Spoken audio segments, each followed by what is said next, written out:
I'm Garrett McQueen. I'm Scott Blankenship. And this is TRILLOQUY, true and real stories from the fringes of classical music. Scott, I don't know how comfortable I feel with this social distancing we're supposed to be doing. I feel like our interactions are a little impersonal right now.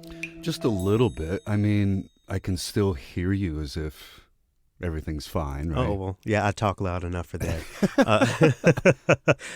So on today's Opus of TRILLOQUY, of course, we're going to address this health crisis that we're currently in. But in the spirit of equity, I don't want to overlook what we're doing for Women's History Month. So I want to shout out Jo Anne Sukumaran for this Opus of TRILLOQUY. She listens all the way over from Singapore. So shout out to our listeners from East Asia.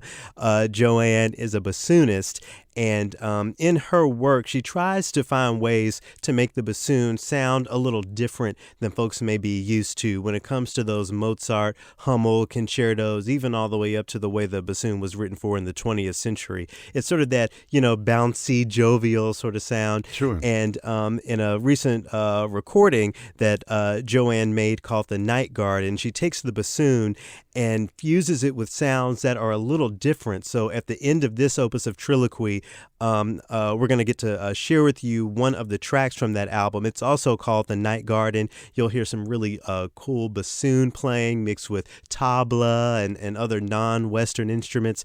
So I'm excited to share that with you in light of Women's History Month. Again, an opportunity for us to really shine a light and provide a little equity for the many women working in classical music. So that's coming up at the end of this opus.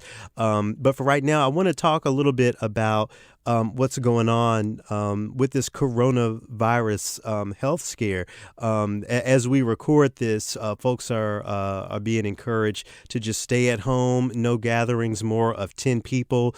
Here in the Twin Cities, all of the restaurants are closing later this evening, which has already happened in other parts of the country. It's really unprecedented, at least for our lifetime, right? Right. What when we were talking last night, you seemed a little bit more tense than I felt at that point. Yeah, because it's really just getting real, and the way that folks are talking on the news is making folks scared. And while I'm never a proponent of just inducing panic, it is very important for us to acknowledge how serious this is. And, in some of the reading and watching I've been doing, I've noticed that a lot of people are having issues, having challenges dealing with that bit of isolation. Work for many people is so much more than just the paycheck. It's, community. It's a sense of purpose. And all of that, kind of goes out the window when you have to, sit on your own and spend most of your time on your own. But Scott, for folks like us, you were working the overnight. I work the overnight on the radio now. That sense of isolation is kind of that's nothing new. One that we have to get used to. So what would be your advice to folks who are feeling isolated these days in light of this health crisis? I found myself getting way deep into my hobbies when I was doing the overnight shift. So I was practicing guitar all the time, and I'm a brewer, so I was making beers. And, by the time I was making a joke online a few days ago, what beer should I make? By the time it's done, you should be able to come over and have some of it. Unless the beer itself is coronavirus-y. Well, we shouldn't joke. that was a title that was toyed with a name, the Corona clone, but I don't think I'm going to go that direction. But I guess the point is to really dig into those hobbies, find maybe something new to get into. A lot of people were saying, hey, if you've got a Kindle, why don't you download a new author that you've never touched before, or that book that you've always meant to read? Why don't you get that? But the thing is, for you and I with no children, that's one component that we don't have to deal with. How are we going to keep them engaged? How are we going to deal with them over the time that they're home? And it didn't land to me the way that it would affect other people until I started hearing people talk about, I've got a PhD study that I was supposed to present at this big panel. That's gone. And the people who work in the service industry, this is going to be decimating to them. A friend of mine up in Seattle says he doesn't know if the bar he works at is going to survive the shutdown. Yeah, it's impacting so many, especially musicians. You know. Talk a little bit about what the freelance lifestyle is like. And Scott, it's not just the freelance lifestyle. Musicians by and large, freelance, and those who are members of many of the nation's orchestras work on what we call per service. So for this rehearsal, for the next rehearsal, for this performance, you are paid for that. And if you don't execute those services, you don't get that money. So many of the country's big institutions. So we're talking about the New York Philharmonic, Los Angeles Phil, Minnesota Orchestra, all of Detroit, all of these big orchestras. They're set up with sick leave and healthcare packages and all this sort of stuff. But when you get down to the smaller organizations, including the one that I came here from, the Knoxville Symphony Orchestra, most of those musicians are paid by the service. And if they don't get to execute those services, they don't get that pay. Now, when we talk about freelance work, that is all the way just show up to this gig and get the check. With the gigs being canceled, the checks are being canceled. And I Wow. cringe at the fact that so many of my dear friends are going to have a lot of problems paying their rent on the 1st because they just are not getting that money. I'll shout out Jessica Majunkins, who was on a previous opus of Trilloquy. She is on her social media really driving the point that there are tens of thousands of dollars being lost. I think the last time I checked out her social media, she said she was already about $11,000 in the hole, and living in a place like New York City, that's detrimental. So what I decided to do here today was to offer you listening the opportunity to do what you can to support these musicians who are having a hard time right now. There's someone named Mary Prescott. If you're on Facebook, if you'll just look up Mary Prescott, she has an artist relief tree art. The goal is $250,000. Right now, as we're taping this, they're a little over $141,000. So a big thank you to everyone who has contributed to that effort. Again, this money is helping all of the musicians who are just are being decimated financially by this health crisis. So by contributing to that, you are offering ways to help these musicians and these artists to pay their rent, get something to eat, just maintain their livelihood. I also wanted to shout out Ray Hare. So quick side note, most musicians in the country are members of the American Federation of Musicians. That's the American and Canadian Musicians Union. So I still get many of those emails. And I'm just going to quickly read the latest email from the AFM in response to this. It says, as you are aware, many musicians are currently out of work as a result of the response to the coronavirus. This pandemic has pushed the entire entertainment industry into an unprecedented crisis. We must let our elected officials in Washington, D.C. know that we need help. Contact your legislators and tell them to protect entertainment workers during this pandemic. And I won't go into the rest of the email, but I think the point is being made there. If you're looking for another way to help all of the musicians and all the artists being impacted by this tragedy, contact your local officials so that we can push Washington to make sure that they're doing what they can to support these folks. It's really important. I'm grateful. I'll just go ahead and say, Scott, I'm grateful to be in the position right now to not have to worry about that. But Sure. with that being said, it's my responsibility to make sure I am thinking about those who do have to worry about that. So again, if you're on Facebook, please look up Mary Prescott and contribute to her fund. And then also make sure that you're reaching out to your local legislators to make sure that they're doing their part to support artists. So this is probably going to have impact in ways that we really haven't unprecedented. calculated. Unprecedented. The reach isn't going to be fully known until we hit it or pass it. Right. And I also feel like I should make sure I say, really pay attention to what they're saying on the news as far as this social distancing. Stay at home. If you do not have to go to work, to the store, whatever, stay at home. Scott, we're on the radio still, so we're doing what we can here at American Public Media to make sure that we're being protected. But but please make sure you're paying attention to those efforts. So with folks, stuck at home and in quarantine, as we kind of touched on earlier, folks are looking for ways to, fill that time, and a way that you can fill that time and support your local institutions is seeing if your orchestra or a nearby orchestra has an online video catalog of performances. Sure. Those clicks go a long way during rough times like this.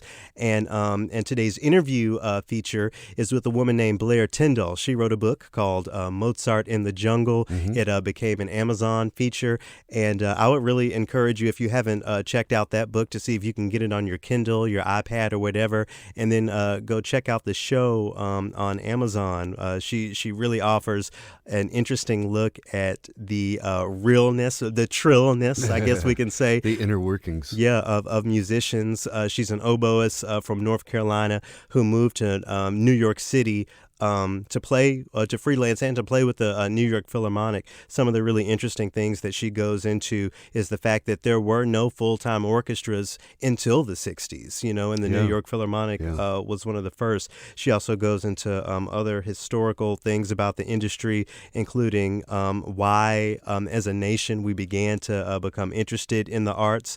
And as you hear her tell her story, I think you'll also find why she's a really significant figure for Women's History Month, as far as, the way she had to deal with sexism in the industry, how she had to deal with sexual abuse and sexual assault with her teachers. And I just want to, before we get into the interview, I want to underscore the fact that, she leaves out a lot of names. She doesn't say a lot of things, leaves things a little vague.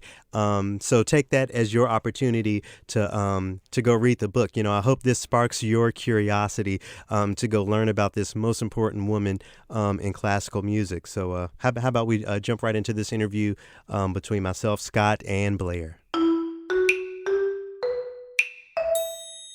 Blair, what a pleasure to have you here on TRILLOQUY. Thank you for joining us. I'm so flattered you asked. I'm sure, your life is only getting crazier and crazier, but hopefully things for you are manageable over there on the West Coast. Oh, it's great. It's very different from my life as a full-time New York musician, and I'm enjoying it very much. Yeah, and I'm sure, when you landed in New York and were getting your life started, this wasn't necessarily the life that you saw for yourself. I mean, are you happy with where things have gone? Would you change anything if you could? I really wouldn't, and this is kind of the best case scenario. I was very excited when the Coppola family picked up the rights to the book and made it into a TV show. And it really did a lot for classical music, I think. Oh, absolutely, Yeah. to say the very least. So writing a book seems like such an enormous task. Did you have help as far as figuring out the publishing or any of that stuff? Well, first of all, I'm from a family that's very involved in publishing. My father was a professor who wrote 8 or 9 books. And so I was familiar with the New York publishing world. I quit my Broadway show to go to Stanford and get a degree in journalism. So one of my professors sort of guided me there. I wrote a book proposal, submitted it to his agent, who accepted it, and then we sold the book off the book proposal. So you then get a book deal and have a little money up front, and you have a year to write it. For people who may not have read the book or seen the show or somehow have just been out of the loop when it comes to Mozart in the Jungle, how would you describe that work of art? How would you describe the book? Well, I'm so flattered you call it a work of art. Oh, well, it certainly is. But it was meant to describe the rise of culture in late 20th century America. And I knew that was a book that was going to be a snooze fest. So I realized my life. I was born in 1960. It's unfortunately all over the internet. um, can't hide that in Hollywood even. I realized my life paralleled that story. So people of my age going into conservatory when they were 18 in the mid to late 70s were the first people in America who could really make a living off of classical music. There was no full-time orchestra in the United States until 1964. And that's so it's hard for me to even wrap my mind around that. You talk about in the book and here as a New York musician, and now in the city of New York, that's where people, or at least one of the places where people go to make their dreams come true. But as you've said, even in the earlier days, New York City wasn't even home to one of these full-time ensembles. Right. The first orchestra to go full-time was the New York Philharmonic in 1964. So I think a lot of people who are used to this dialogue we see in arts criticism of the arts are in decline don't realize they were only possible to be a full-time living in my lifetime. So there were some reasons that are detailed in the book of how that came about, but I think everything is kind of balancing out and equalizing now. Take us all the way back. Talk to us about your entry into music. Well, first of all, was oboe your first instrument, or was there a conduit there? Oh, no, piano. My parents, I'm from the South. I'm from North Carolina.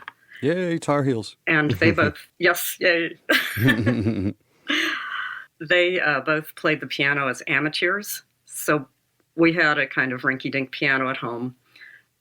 And they were the first in my family to go to college, and they were very interested in getting us interested in classical music. So my brother and I ended up taking piano lessons from the age of 4 or 5. And then my father was a professor. We had a Fulbright to Austria, Vienna, for a year when I was in the 2nd grade. And I just kind of fell in love with it at that time. It was very foreign. This was so long ago, we took a ship from New York to Genoa, got off, took a train to Vienna. So it seemed like it was so foreign and something that just jumped out of the pages of National Geographic. So I remember we had a friend on the ship who is somebody whose name you'll recognize, the soprano Arlene Auger. She had a fabulous voice. Yeah, so she had a Fulbright as well. And she only knew 2 opera arias at the time and had somehow gotten this Fulbright. So we all came together at these embassy events and things. I was only 7 at the time. And she got called in to replace the Queen of the Night at the Vienna Staatsoper. And I went from this Christmas party of seeing her in just, ordinary civilian clothing to seeing her sweep out on the stage at the Vienna State Opera in this fantastic costume, and she opened her mouth and it was just incredible. And I was sold. And then the oboe came sometime later, I suppose. Yes. So we got back to North Carolina. I was in the 6th grade, and we didn't have much of a music education program. There was a band in the elementary school. So they brought all the 6th graders into the room, and the band store came over with various instruments, and they went down the list of students in alphabetical order. I was 3rd from the end, so guess what was left? There was a bassoon, too, I'll have you know. Well, that was a little challenging for a small girl on a bike. Sure. Yeah, that's true. It was challenging for a young boy on his 2 feet, I'll have you know as well. But But I know you like to hear about real stories, and you have obviously some interest in how various races approach the arts in America. And I want to stress, it's hard for people younger than I am to understand this, but I was in one of the very first classes in Chapel Hill that was racially integrated. So our town consisted of Chapel Hill. The actual other side of the tracks was Carrboro, where there had been a cotton mill. So it was quite racially divided. So they brought all these kids, well-meaning, into a room. And I had classmates who lived in houses with no floors, dirt floors, and no plumbing. These kids could in no way rent a band instrument, even if they were interested. So they were just excluded from the get-go. My family was stationed, actually, I was born in Goldsboro because my family was stationed at, I believe it's Seymour Johnson Air Base there. Isn't that the name of the air base out there? I don't know. There's several in North Carolina. But my father talked about that time as racial tensions were easily felt out in, just walking around day to day. And I would like to know if you could talk a little bit about that privilege, because you talk about a little black boy. You describe a little black boy in your book. I was wondering if you could tell that story. Well, his name is Johnny Edwards. And actually he was quite a handsome, tall, strapping boy. Oh, okay. Yeah, I pictured something else as I was reading, but okay. No, and very friendly, but he was really limited in what he could do. I think I remember reading that, as his name was called, he tried the trumpet and actually seemed to have a natural affinity for it. But, as you've mentioned, just, unable to cross that bridge as far as renting the instrument and really taking part in the music program. That was it. And I have to say there were some schools around, like my oboe teacher's school was in Lenoir, North Carolina. Somebody had endowed that middle school with a grant so that they could buy band instruments that would be lent to those kids for free. So in some cases, there was a chance. But in my school, we didn't have a string program either, so there were almost no string programs in town. Is that, that foundation of not just your oboe playing, but, your life, your adolescence, that racial tension, was that something that you felt when you grew up and you moved on to New York? Was that feeling still sort of there, or was it different for you? Well, first of all, my father was a professor of Black history, and one of the very first ones. And people always are like, what are you talking about? But remember, when he got his PhD in 1951, it was very difficult for a Black person aspiring to even an undergraduate degree to find a college where they could be admitted, much less to afford it. So my parents were very committed to not cooperating with any institution that had segregation. So we did not belong to the country club. I did not go to a private school. And I didn't really, Chapel Hill is extremely liberal. So I was aware of all of this, but it wasn't like it was in more rural parts of the South. I remember, opening your book for the first time, and I actually started reading your book in a rehearsal. Maybe I was on contrabassoon for something, and I had 15 minutes to spare, and I didn't want to leave stage. And I remember your describing that first car ride in New York, and it didn't seem familiar to me at all. Would you mind telling that story, that part of the book, your entry into New York? Oh, yes, that was the opening of the book. There was a famous drug den across from where I went to music conservatory that was run by somebody whose name I will not share with you. Oh, that's too bad. Because he went on. We might be looking. On to have a very good career as a band director. Oh, wow. Okay. But it was a time in New York in, the very early 80s where cocaine was quite popular. The recording industry with what we're doing now on computers with microphones remotely didn't exist yet. Right. So people were actually making quite a bit of money recording jingles and film soundtracks. So there's a lot of money going around. And we're this isolated little world, and everybody thinks we're prim and proper Puritans, so nobody's looking in or checking on us. So the drug culture during those years in the 80s was amazing. I mean, I was not a drug user ever, but it was quite popular. Was that something that you were expecting? Was that a shock to you? I know it's a shock to many people to read that, classical musicians in the 80s were taking part in nefarious activities like that. Nefarious. That cracks me up. I mean, why would we be different from anyone else? Right. And we were getting away with murder because nobody suspected us. But I had also, remember, gone to boarding school from the age of 15 at the North Carolina School of the Arts, which is also a college with some lax rules back then because it was the very beginning of the school. They haven't figured it out yet. Now they have. But we were exposed to everything, and just, I don't particularly regret it, but somebody should have been keeping an eye on us.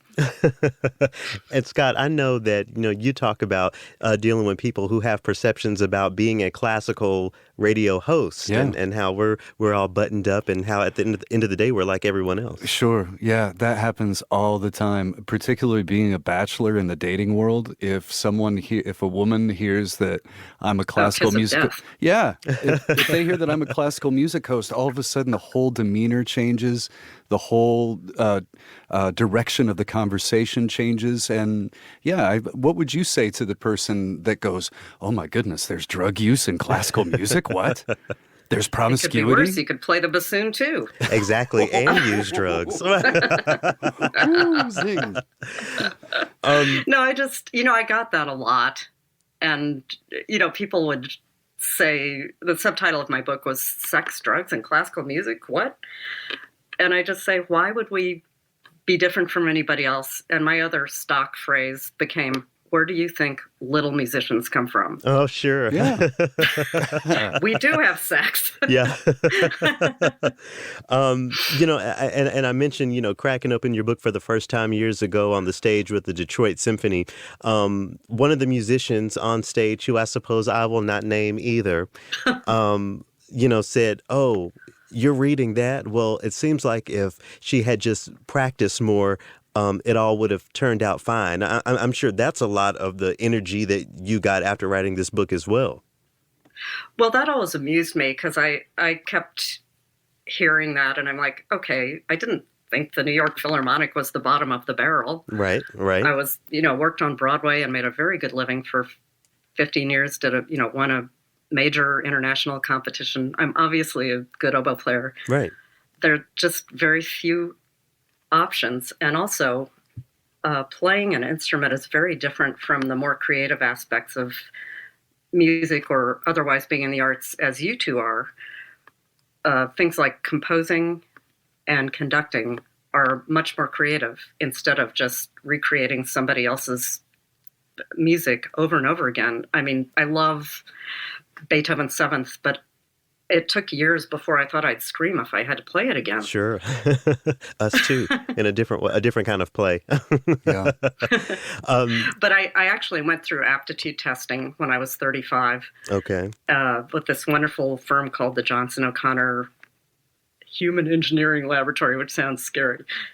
But they test your innate abilities. And I turned out, yes, to have musical talent, but also some other things indicated that I would be happier doing something that was much more around interacting with people, and also used my creative sense a little more. So they suggested teaching the creative music things that I just mentioned, journalism, which I ended up doing, mm-hmm. and marketing or PR. I wanted to go back to school, and journalism is only 1 or 2 years for a graduate degree. So I embarked on getting some college credits going so that I could do okay on the graduate record admission test. So I went back to Columbia. I was playing Miss Saigon at the time, so I had a very good income to pay for the tuition, and got to the point where I did okay. So I applied to journalism schools, and much to my surprise, got in almost everywhere. And I got a free ride at Stanford, which turned out to be a really good experience and great mentorship there. Yeah, Stanford is no institution to sleep on, surely. No, I couldn't believe. I mean, that story of discovering how I was accepted was a little mind-boggling. I think at the time I had switched from Miss Saigon to Les Mis, which is a good thing because it's an even better paying show because there was overtime. Oh, there you go. And I had applied to these schools. So I got the thin, obvious rejection envelope from Stanford, and I just threw it out without reading it. And I came back from the show at midnight, I thought, oh, let's just see what it says. And I opened it up and it said, "Jo, you have a full scholarship." Jeez, you almost threw that out. So I called my parents at midnight and just said, "I'm going to read this to you," and just woke them up. And so it ended up, I had to quit the show to go. I could have gone to Columbia, but I wanted to make a clean break and see what else I could do. It makes me think about how many, I wonder what is the number of acceptance letters that are thrown away every year because of the assumptions of what's inside of that envelope. That's funny to me. Well, somebody from the faculty who is not with us anymore, so I can say this freely, did drink quite a bit, and he was supposed to be the person to call me. They were all supposed to call the acceptees. He forgot. Uh-oh. Oh, no. But, every life is just a comedy of errors anyway. Mm. Well, speaking of faculty, one of the standout things about your book is the teacher, your teacher that you name, and who's very hallowed, in the world of oboe and classical music, who you very outwardly, accused of some inappropriate behavior. I wonder if you could talk a little bit about that. Oh, sure. Yeah, that was quite a story. First of all, the way I described him in the book was that he was a real champion of mine. And he did use me as the first call sub in the New York Philharmonic, which I very much appreciated. So he had been my teacher in high school. He got the job at the New York Philharmonic, so I followed him there because I really didn't, at this point, I didn't know what to do. We hadn't really had any academics to speak of at the School of the Arts. And it's like, I'm 18, now what do I do? Oh, my God. So he just, my problems with him were that he was a little too hands-on in the lessons, although I could handle that. He made inappropriate statements about recent female additions to the New York Philharmonic who were just a couple of years older than I was. And my lesson was at 1 o'clock on Thursdays, and he never showed up till 3:30 or 4, so most of us didn't get a lesson most weeks. So I just put that in the book. I put my appreciation for his help in the book. He then wrote, I was already writing for the New York Times as a freelancer. He wrote this note to the arts editors at the New York Times thinking he was going to get me fired, and it ended up just being this great, hilarious lunch for everybody. He also published it on my Amazon page, so you can read it if you want. Oh, we'll have to put a link to that in the description of this episode. Some of the Amazon comments were fairly entertaining, and at the beginning you can see the puritanical stuff like, "I'll never go to another classical music concert again." And then people started saying, "Hey, this really describes parts of my life as a musician." I have to say, it encourages me to hear, you're talking about this in such a lighthearted way because, after reading the book and just understanding what some of the response, some of the backlash was to it, I don't know if I don't know if I would have been able to have a smile on my face after reading some of those things.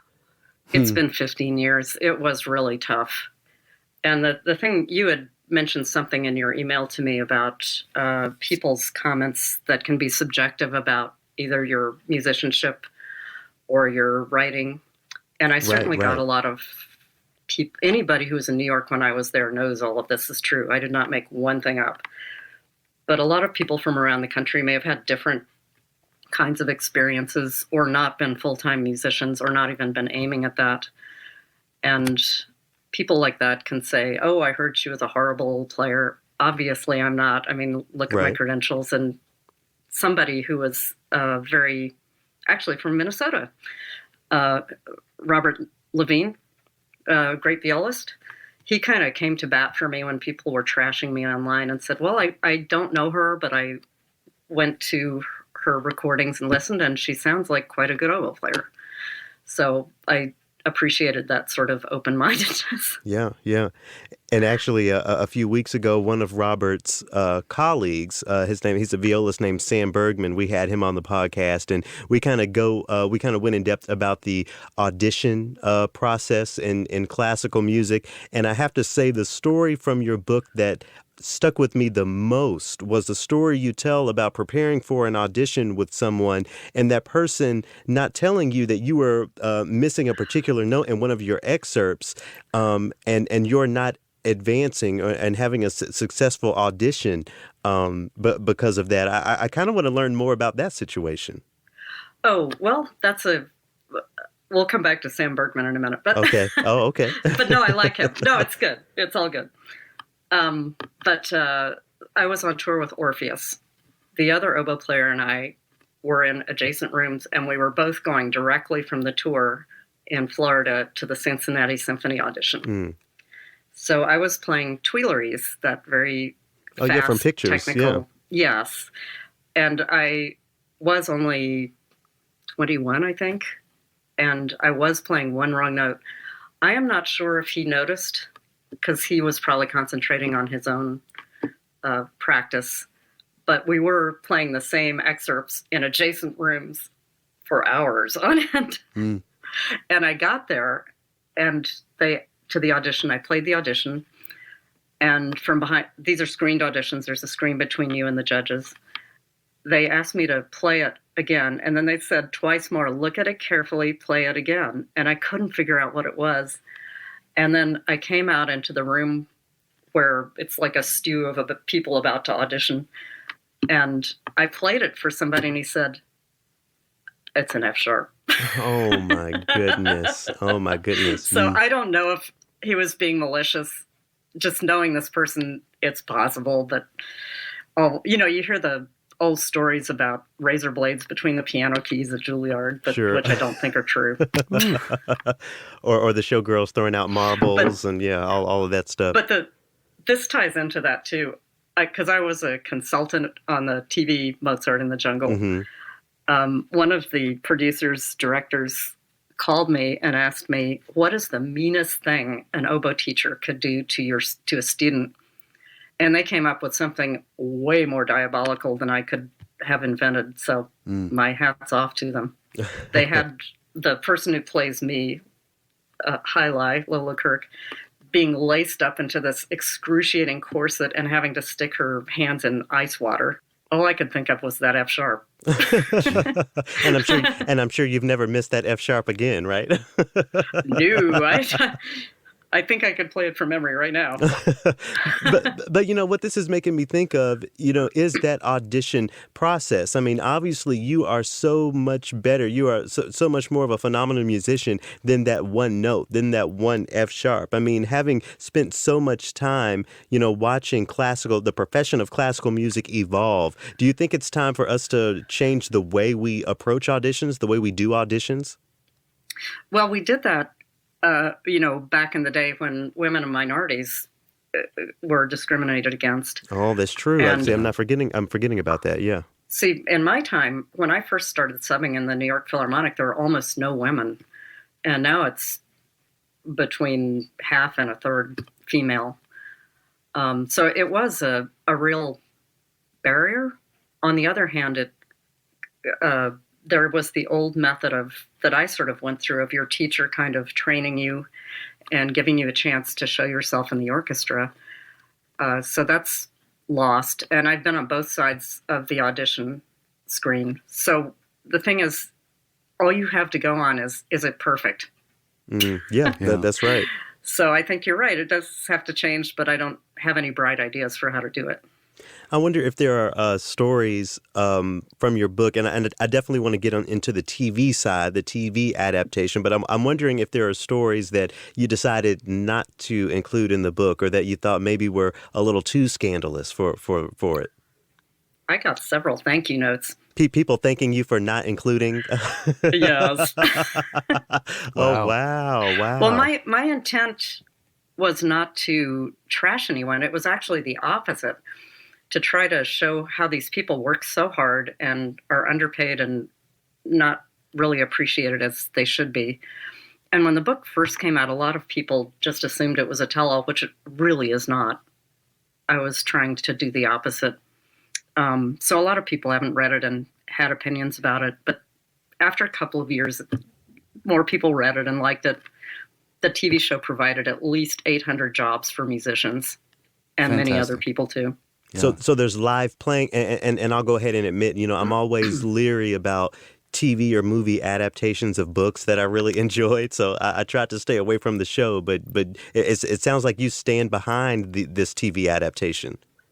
Stand behind. I love every last thing about it. Oh, great. Incredible. You must watch it. It's really fun. And you say there's music performed on set by actual classical musicians?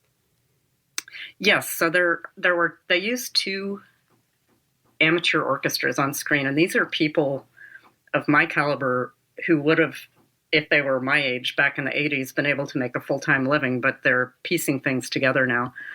But the Musicians Union came up with, even if they're not members of the union, they are paid on a contract for the day rate.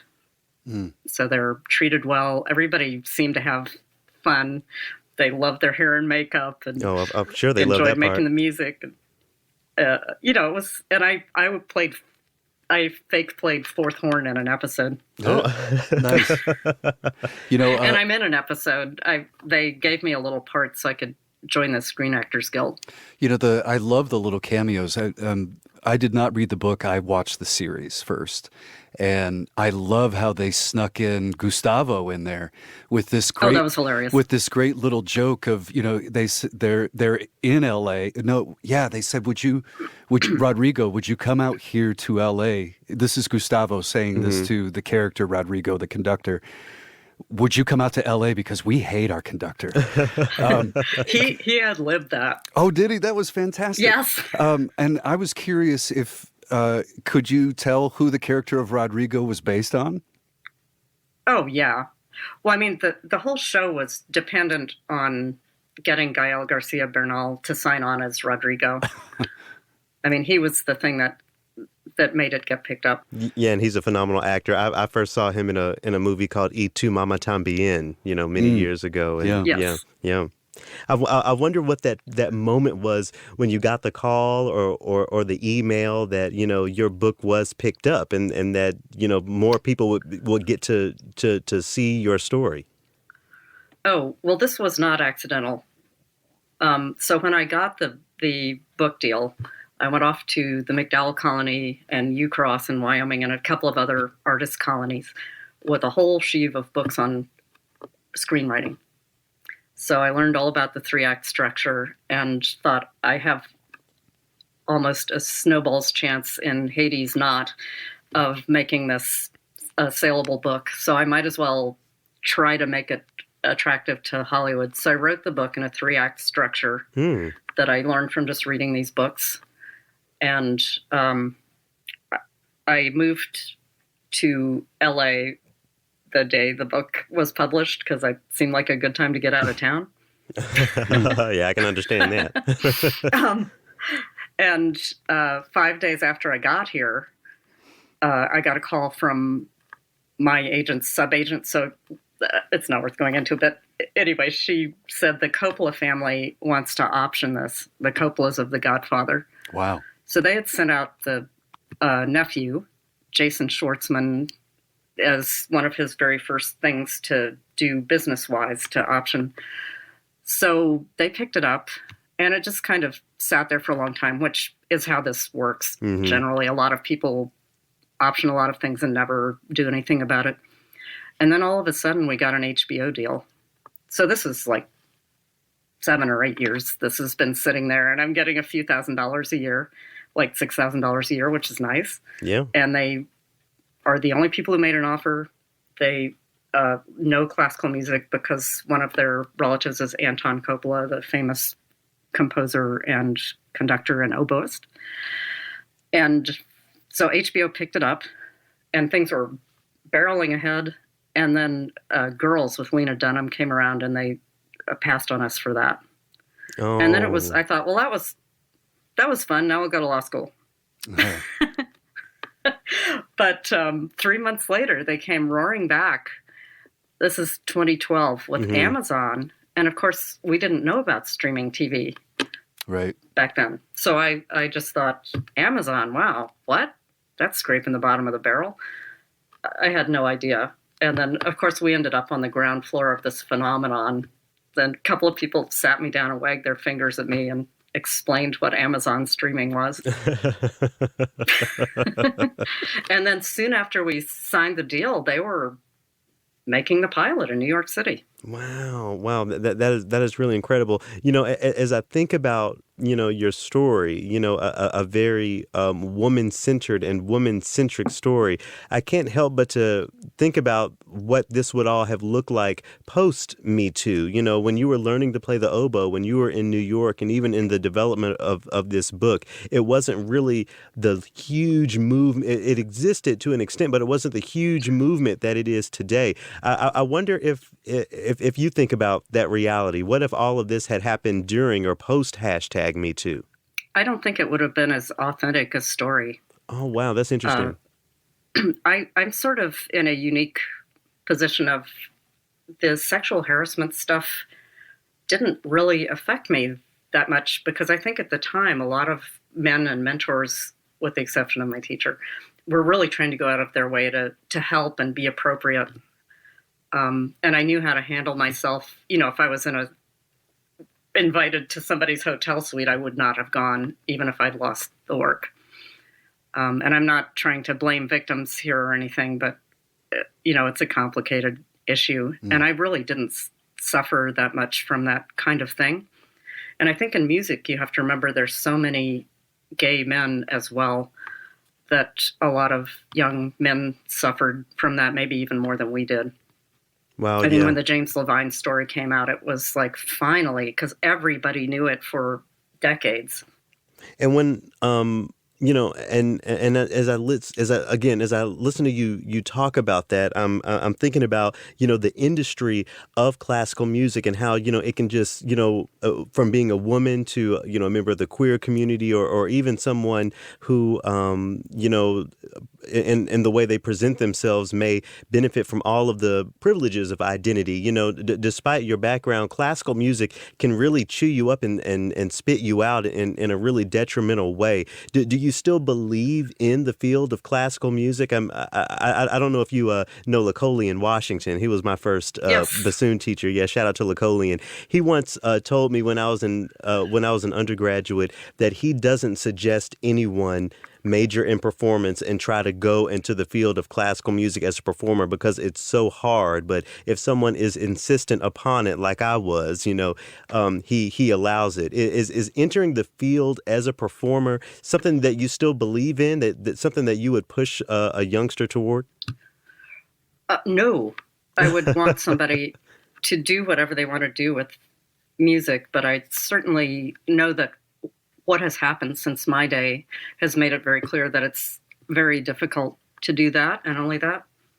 That said, there are quite a few people out there who make a very good living and have a wonderful life as members of a major orchestra or a chamber group.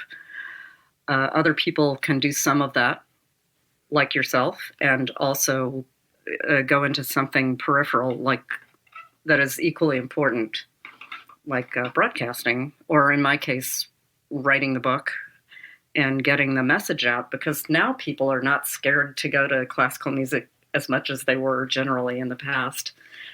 But I think in my time, there was the whole music explosion. It got started in 1956, and I was born in 1960, by this Ford Foundation scheme of matching grants. And to make a long story short, which is the long stories in the book, they wanted to compete against Russia in the Cold War, and the only place we were falling behind was the arts. So they made up the system of matching grants. So if somebody donated $1,000 to an orchestra, they would match it. And then that started going under in the 70s. So orchestras and other arts organizations were accustomed to this extra money that was artificially inflated. And then when that went away, things started tumbling. 1987 was when corporate sponsorship of most arts organizations started to disappear. That's the year I went on a New York Philharmonic tour to South America, and the funding was disappearing, and a group of 15 of us went into the jungle and played Mozart in the jungle. Wow. So the whole title is a double entendre. Mm. Well, what would be your advice to, the sophomore or the junior in college now majoring in oboe performance? Obviously diversifying their experiences is necessary, but is there something more specific that you would tell that student? Absolutely. I think that getting a general academic education is just essential. And aside from that, you can attest to this, having really great communication skills, writing, speaking. If you're afraid of public speaking, go to Toastmasters because you're going to have to get up in a concert and do it. Get your tech skills up. So look, I'm an AARP member, and here I am with my own little studio. Yeah, I saw your photo. It's impressive. Yeah, so I took, I've been getting into voiceover, and my teacher suggested you just get a quiet interior room with a bunch of pillows. Yeah. There you go. There you go. So, I just had, one more big question. So, I think I shout out the Joe Budden podcast a lot, but, they're a hip hop podcast. And one of the things that they often explore is it easier now to get on and get into the industry, or was it easier back then? And I think about that all the time in classical music. Do you think winning that audition, considering that there are so many full-time orchestras these days, do you think winning that audition is something that's easier now, or that may have been easier for musicians of our caliber, back in the late 70s and 80s? I think it's much harder now. Wow. Just people's skills. If you listen to, say, old Philadelphia Orchestra 78 RPM records, some of the technical skills of the woodwind players, not that great. You said it, not and me. I hate to say it, even Marcel Tabito. But, we learn new things, the instruments get better, and I think it's much more difficult to get an orchestra job today. But once you do, and get past tenure, it's a wonderful thing. You get to go somewhere amazing every summer and play this great music and earn a decent living. And then if you're like me, you throw it all away to get on the radio. No. Well, look what I did. If I had gone to Columbia Journalism School, stayed in New York, I'd probably still have a Broadway show and not be worrying about income ever. Before we sign off here, Blair, we were talking about Sam Bergman, and you said you had something to say. I want to loop back around to Sam Bergman. Well, he was very nice, and he handled this really well. But I was sort of obsessing, which nobody who writes a book should ever do, about what people say about you online. And he had a blog where he said I had written something horrible about the Minnesota Orchestra. So I went back through all my files. I'm like, I never wrote anything about the Minnesota Orchestra. So I got back to him, and it turned out to be somebody else. But I was just like I was the pinata back then.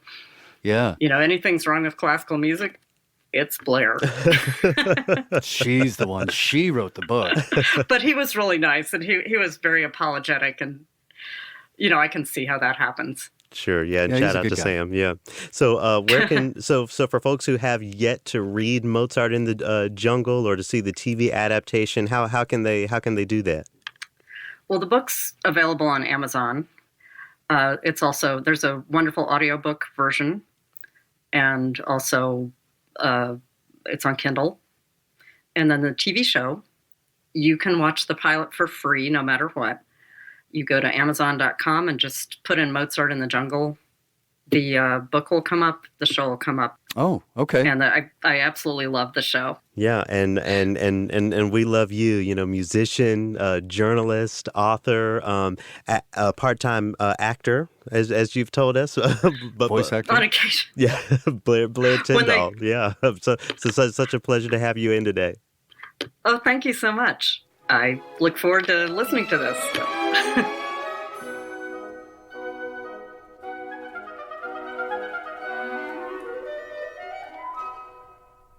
Sex, drugs, and classical music. What did you think, Scott? Together at last. Well, they've always been together, as Blair has said. Yeah, but we need to talk about it more. Yeah. Frankly. So as we kind of went into in the prelude of this opus, as you're practicing your social distancing and making sure that you're staying sanitary and safe at home, take this as your opportunity to go explore the story of Blair and her perspective on, the trillness of classical music and classical musicians. So as we also outlined in the prelude for this opus of Triloquy for Women's History Month, we're featuring bassoonist Jo Anne Sukumaran, a bassoonist and a Triloquy listener from all the way in Singapore. She recently put out an album called The Night Garden that you can find everywhere you get your music. And this is the title track from that album. So I hope that you enjoy this performance, and I hope you'll join us for the next opus of Triloquy. Be sure to stay safe out there. Be well.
Oh.